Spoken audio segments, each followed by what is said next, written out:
শুনছেন আর তুমি একটি আত্মবিদ মানে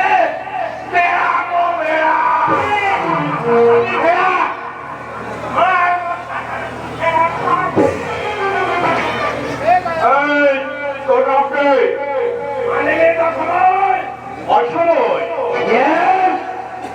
সেই স্বাধীন ভারতের অবক্ষয়ের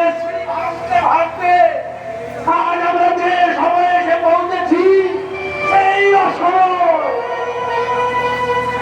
এখানে কি চাই তোমার সীতাহরণের চক্রান্ত ভাস করতে এসেছি